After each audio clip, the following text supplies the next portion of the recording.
To discuss the G20 summit, let's meet our panel. Here with us in our studio, Paula Garcia-Tufro is the Deputy Director of the Adrienne Arsht Latin America Center at the Atlantic Council and a former member of the US G20 negotiating team. Also in our studio, Dennis Wilder is the Managing Director at the Initiative for US-China Dialogue on Global Issues at Georgetown University. Joining us from New York, Victor Gao is a Chinese international relations expert. And here in our studio, Saruhan Atipolo is a global economics analyst for CGTN. Welcome to all of you. Victor, let me start with you in New York. As we heard from our reporter, the defining event at this G20 summit appears to be the trade truce that's been announced between China and the United States. Now, we don't have much details. Some of the details that we do know have come from tweets from President Trump, but there's no joint statement after that dinner. In essence, what we do know is that the tariffs that the United States were imposing on China will be held off for now, and China will import more U.S. goods as warranted by domestic demand. Well, given all that and the caveats that I mentioned, how significant was this meeting?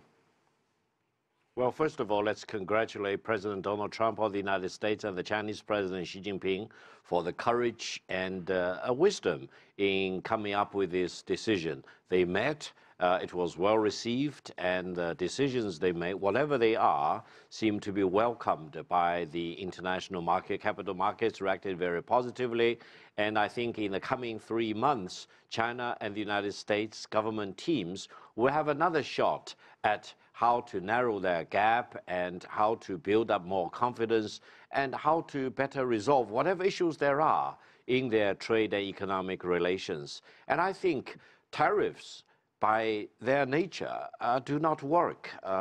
It's not an easy win for the United States. It's bad for China. It's bad for the United States. And more people on the American side, including the farmers, are being hurt by the retaliation of the Chinese tariffs against the U.S.-imposed tariffs to start with. So I do hope in the coming 3 months, China and the United States will have greater wisdom and greater courage to do whatever that is necessary to resolve their issues, a whole range of issues, and China-U.S. relations can be back on a normal and constructive and positive growth path rather than each getting at the other's throat and humiliating themselves in front of the world community. Dennis, what did you make of this truce? It is a temporary one, but what are the prospects for this becoming something permanent? I think the prospects actually are quite strong. First of all, I understand that President Xi, for the first 30 minutes, talked about the ways China was looking to open up and reform. I hope that he is committed to that. I think that would go a long way to bringing us back to a better place. You know, the Chinese are going to celebrate the 40th anniversary of reform and opening up on the 18th of December.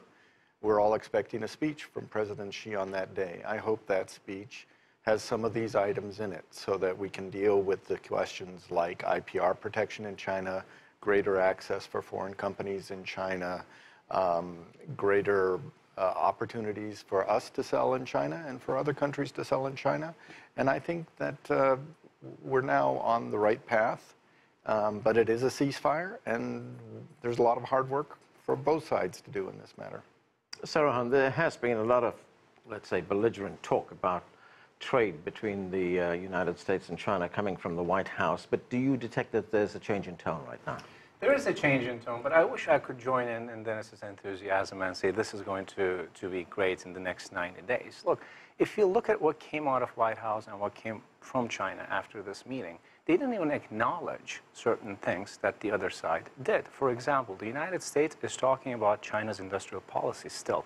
They're talking about, within these 90 days, we're going to address forced technology issues, intellectual property issues, whereas the Chinese side is saying, well, we're talking about numbers. Trade deficits are going to go down. And this is not the only example. There are other things that we're seeing. So I think this is a great start. I do agree with that because the market performance as well as investor confidence went up after this meeting. But in terms of how it's going to end up, I'm not too optimistic. Usually, you know, I'm a little optimistic person, but about this, if you don't know what it is that you're going to discuss about in 90 days, I don't have that much room to be optimistic about it. But Saruhan, will it be enough for both sides to agree to continue the dialogue? Absolutely, and that's the good thing. The markets responded really favorably to that. Absolutely, but again, the bottom line is, what are the objectives? What is the Chinese side looking to the U.S. in terms of what to talk about and what the U.S. expect from China? I don't think they're seeing eye to eye on this, and we're going to see some tension in the next 90 days as they talk about these Well, of issues. course we don't see eye to eye. That's the whole point of the negotiations. Liu He will come back to Washington, hopefully, in about 10 days. Yeah. And we're going to have these very detailed discussions. Right. You don't expect 1 2.5 hour dinner to solve the entire problem. This problem has been with us for a long time. All right, let me get to Paula. Paula, you have been in these negotiating teams, these G20 negotiating teams. Firstly, let me ask you, what was your general impression of what took place in Buenos Aires? I think the biggest takeaway for the summit in Argentina was that Argentina took over the presidency at a time of tremendous global tension and managed to come out of the summit with a joint communique, which was not a foregone conclusion going into the summit. So I think that was really important. The content of that communique included a reaffirmation of the G20 leaders' commitment to multilateralism, to the rules-based international order. Again, critically important as a output of this summit, and I think fundamentally was successful in, given the timing of when the sit down between President Xi and President Trump took place, in avoiding having that pending conversation derail the push towards consensus in the context of the G20. Now, there was one big success at the G20, and that was the signing of the revamped NAFTA agreement, what's now being called the USMCA. Although Justin Trudeau, the Canadian Prime Minister, was not too happy about that, he wasn't joining in the celebrations. Why is Canada upset with that? So Canada, I think, rightly pointed out the pending discussion regarding steel and aluminum tariffs, which the U.S. has imposed on both Mexico and Canada, and which Canada had hoped to resolve throughout as part of the USMCA negotiations. Victor, I'm wondering what kind of leverage China brings to these discussions, because we heard from the French president about growing relations between China and Europe. Let's listen to what Emmanuel Macron had to say. We, the ministers of foreign affairs of France, China, and the UN Secretary General, signed an important text reaffirming our joint ambitions commitment to multilateralism. This showed China's commitment to fight climate change and the good work that France and China have been doing together, work that was taken up since January of last year. So, Victor, are we seeing something of a shift in China's global partnerships or China's global priorities? China is not standing alone. China wants to negotiate and consult with French leaders, with the German leaders, with the British leaders to a certain extent. And China wants to promote multilateralism and globalization. China doesn't think that globalism is dead or globalization is stopped. No, there is only one world, and we need to be more and more looking at mankind as a whole and global trade and economic development as a whole. And any country which really is only counting its own beans may lose out eventually. So I think China wants to say the right thing, China wants to do the right thing, China wants to walk the right walk. And I think in its dealings with the United States, philosophically, China believes it is doing the right thing. Tariffs don't work, trade war will not work, protectionism will eventually fall, and China wants to promote globalization. And I think China is not alone in this. You mentioned the Canadian Prime Minister. I can feel sympathy for Prime Minister Trudeau, and I can feel sympathy for President Macron of France. And I think President Donald Trump and those around him in the United States need to wake up about this reality. U.S. is the leader in the world today, but a leader needs to lead. A leader cannot lead from behind. A leader cannot do the wrong thing and to expect to lead the world. And I think it is time for Washington really to think about what is the best for the United States. Well, I hope Victor does understand. I hope Victor does understand that our friends in Europe have some of the exact same grievances with China that the United States has raised.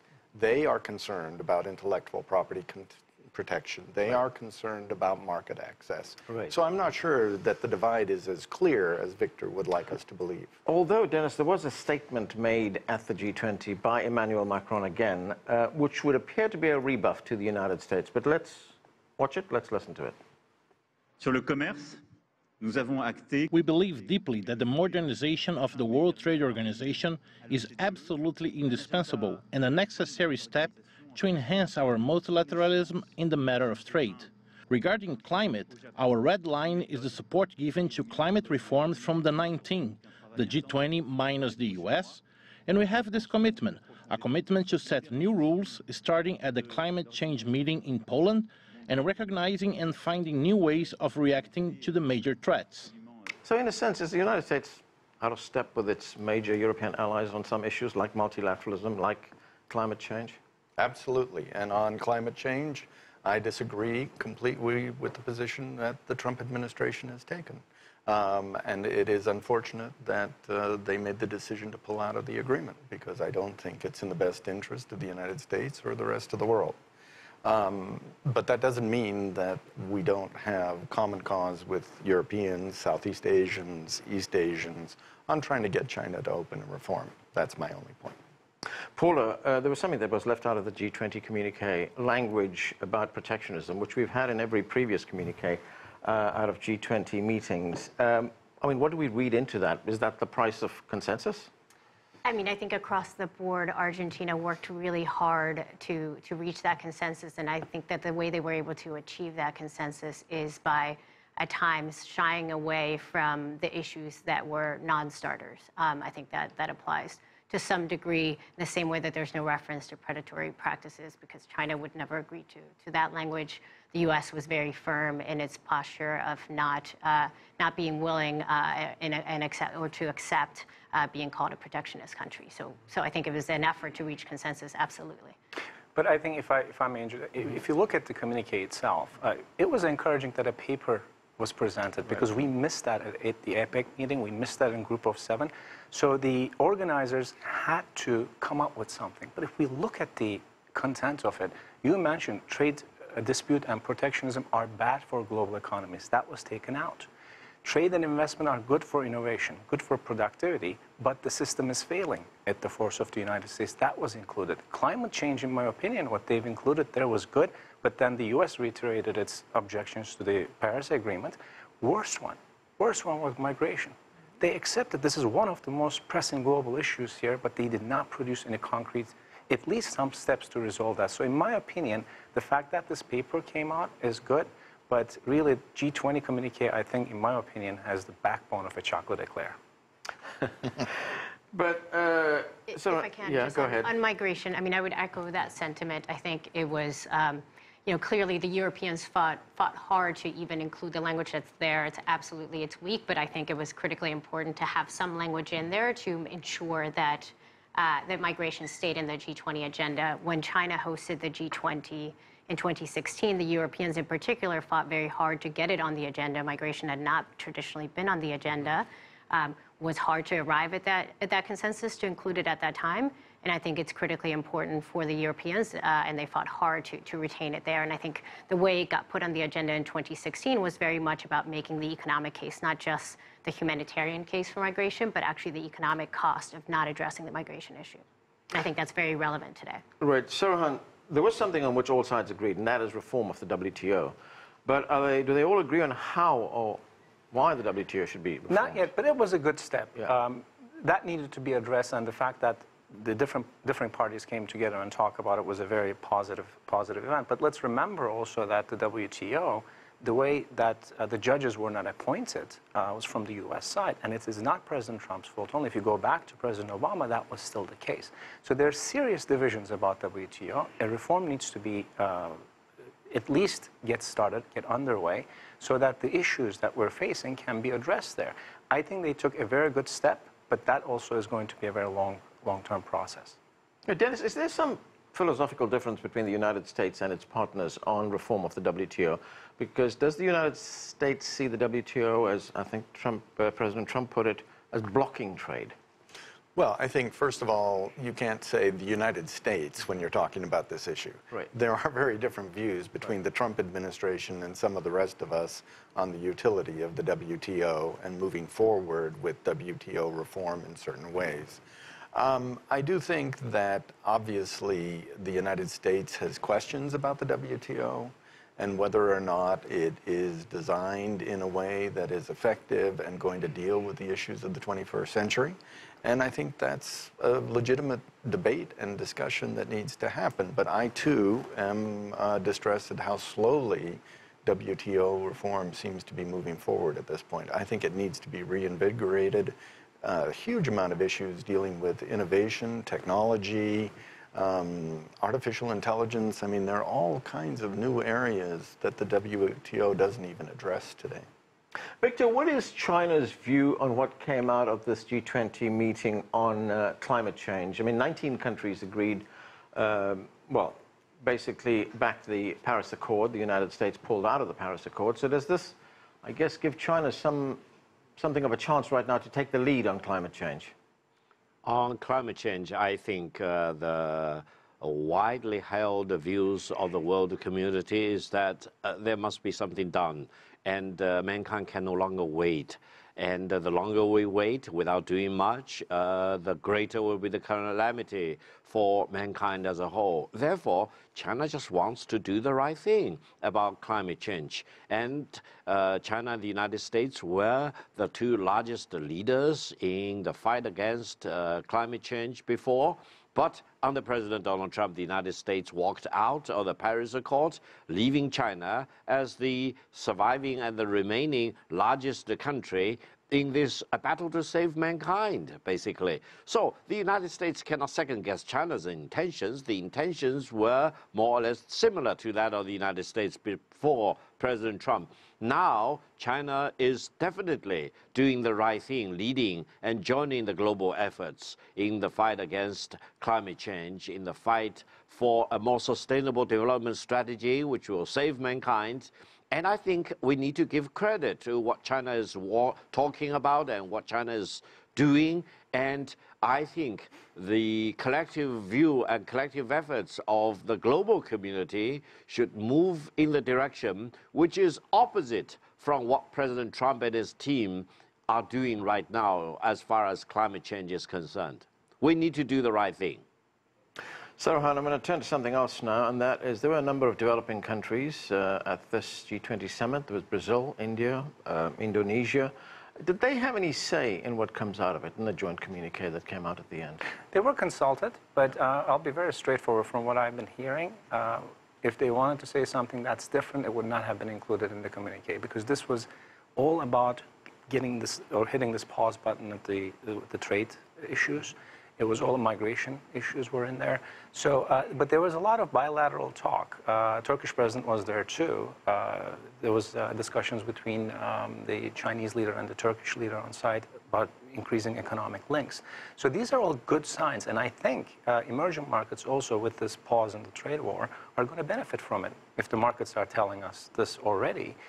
So again, it all depends on how this 90-day process is going to unfold. If we get some success, and there's a probability of it now, not possibility, probability, it has increased. We have doors open now. And that will definitely benefit emerging markets in the first quarter of 2019. All right, Paula, I guess if we look at the mechanics of how these summits work, a lot of the work actually takes place on the side of the main meeting, doesn't it? Absolutely. Yeah. And it's not unusual to see the outcome. I think there was a lot of reporting about how the final language wasn't finally arrived at until 5 o'clock in the morning. Sad to say, but it's often the case that negotiators are working through the night down to the bitter end. Specifically, usually the number of issues get narrowed down in the days leading up to that final Sherpa meeting that leads into the leaders' meeting. But negotiators are routinely negotiating through the night on the most contentious issues, which unfortunately tend to get left till the very end.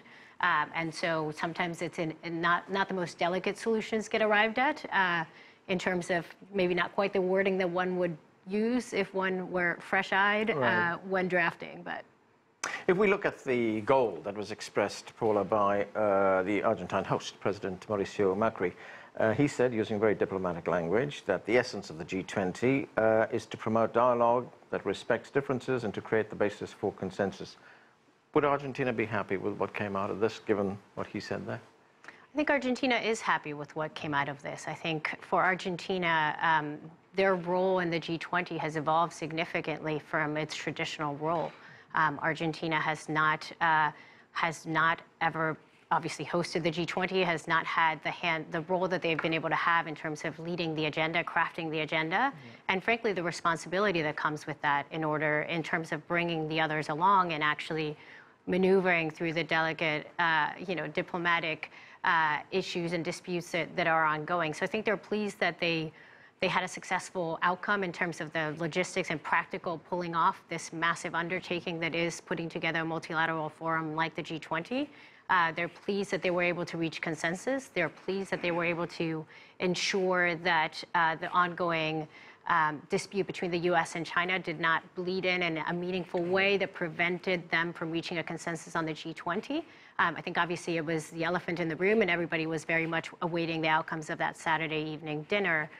But they managed to keep it under control in the context of G20 and reach consensus. And I think they accepted that they had to take some concessions. I think they probably, I think if you ask them on individual issues, they would hope to have gotten greater commitments on a number of the issues, whether in terms of level of detail or ambition. Right. I think they recognized that, but I think it was a price that ultimately was worth the cost in order to reach consensus and ensure that the G20 as a fora maintains its relevancy and cohesiveness. Okay.